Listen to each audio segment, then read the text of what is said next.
Hi, this is the process explained fully on how I make the beef jerky that I make. For everybody out there that likes to make their own, I know everybody has their own different processes, everybody has their own different cures and their style of doing it. This is just how I do it. After about 4 years of making it, I've kind of honed in the process the way my friends and family like the beef jerky that I make. So to start out, this is the type of meat that I use. It is that chuck eye around. I do trim the fat off, and then once I trim the fat off, I actually send it through a Cabela's meat slicer. Cheap meat slicer, I think it was 86 bucks or something like that. But does the job wonderfully. As long as you clean and maintain the equipment, you should be fine. So first step I'm going to do is I'm going to unpackage these two cuts of meat, and then once I unpackage them, rinse them off and trim the excess fat that I don't want. Then I'm going to move on to the slicing portion. So that'll be the next portion that you see. Now that I've trimmed the fat off of this meat that I'm going to use, that I desired, I've got it exactly where I wanted. I'll move some of the connective tissue, not a whole lot. What I'm going to do now is move on to the cutting piece itself. This here is a Cabela's meat slicer. Like I said previously, I think it was around $80, $90, but perfect for what I need it for. As long as you maintain it, clean it. I've had it about a year. Works really well. It's maintained the sharpness on the blade, no complaints, and does pretty good for what I need it.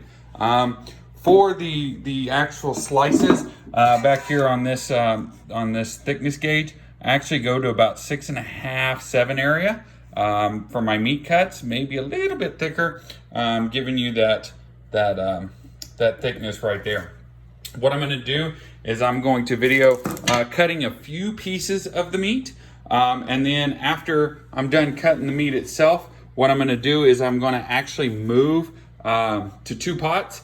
One cut's going to go in here, one cut's going to go in here. I want different flavors, so that's what I'm going to do now. Typically, what I'd like to do is cut the meat in a certain direction. So I did slice this in half, as you can see, after I trimmed all the fat off of it. And I'm just going to go back and forth. And what you want to do is you want to cut with that grain to maintain a really good product as you go through the curing process. That sometimes if you go against the grain, you're going to get tearing and things like that. Once you start mixing the meat up and you start working the cure and the spices into it. So this is going to be my first cuts. And then after that, we'll move on to the actual cure process. You're probably not going to be able to hear me because this is a little loud, but I didn't buy it because it's quiet. I bought it because it works, right? So here we go.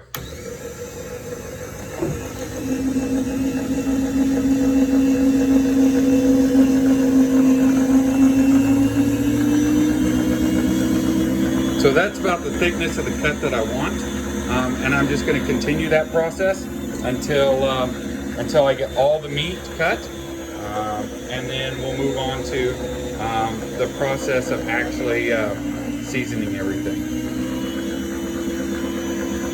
Nice, decent thick cut, which once it's dehydrated comes out actually really thin. It's really great. It's almost like barbecue chips. So now that I have the meat sliced, I'm moving on to the actual seasoning process. As I talked about earlier, different ways to cut the meat with the slicer, I have a few examples here. This piece, as you can see, the strides go with the cut, which is what you want. One thing I found out is once you start cutting the opposite way as this one is, it tends to fall apart on you really quickly, especially during the process where you're mixing that cure and getting that seasoning in there. So just to give you all an example, I wanted to cut an off one just so y'all could see. But what I have here is I have my 2 cuts of meat. I have probably 8 pounds roughly in this bowl cut, and probably 7 pounds of cut here. What I'm going to do now is I'm actually going to use a high, let's see, make sure I got this right. High Mountain Jerky seasoning. I've come to like their seasoning. It's fast, it's easy. The cures mix. I know people out there might make their own cures and things of that nature.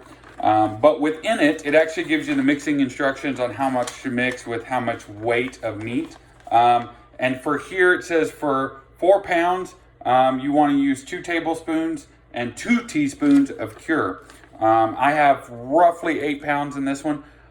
I've come to find out after years of experience that if you're using the exact amount of cure, you're going to over salt the meat itself based on the way I make it and the way I cut it and the way I mix everything.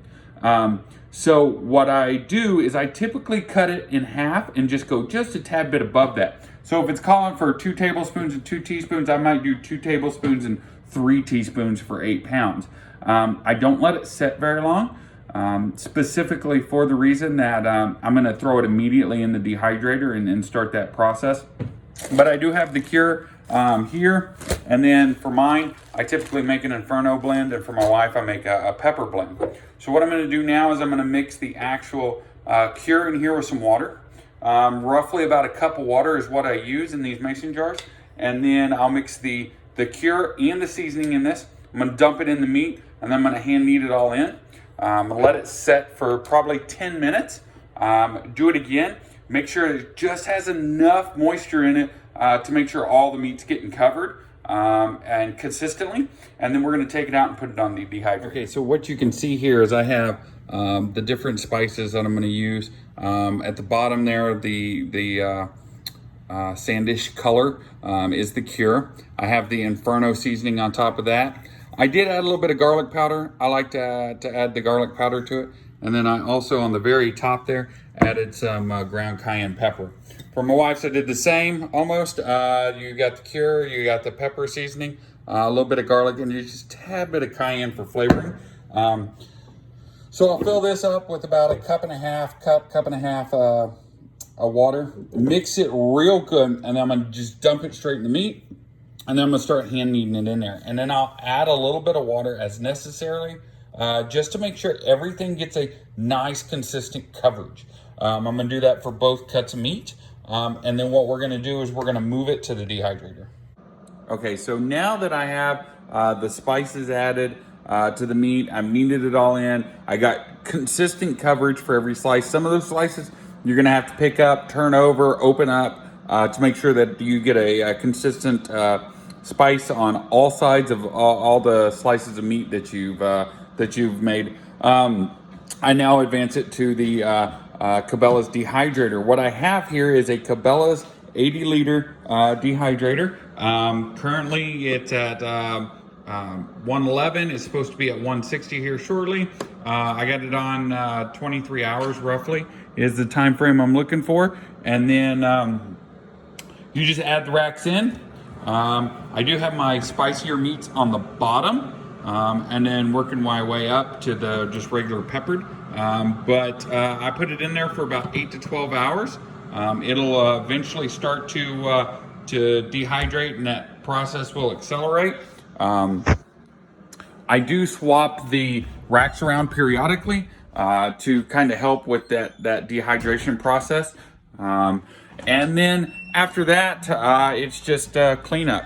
Once I get all that done, I'll also take the meat out, put it in Ziploc bags, and throw it in the freezer just to keep it much longer.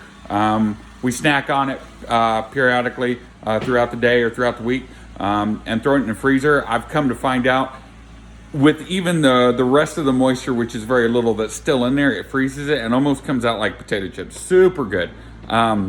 But once this process has concluded, you'll see the end results of the meat that we made. So 8 hours have passed. The beef jerky's looking real good. I got a few slices here to show you. What I talked about earlier in the slicing of it and how thin you typically want to get it when you do the cut. Here's an example of a piece. So it went from about 7 millimeter thickness, 6 millimeter thickness, to about a 1.5 millimeter thickness. And it's super dry now, which is exactly where I want it. So I'm going to take it out. We put it in freezer bags and then throw it in the freezer. And after that, we just snack on it from there on out. It's super good, especially cold. It's real crisp coming out of the freezer. So hope you enjoyed. Thanks for watching.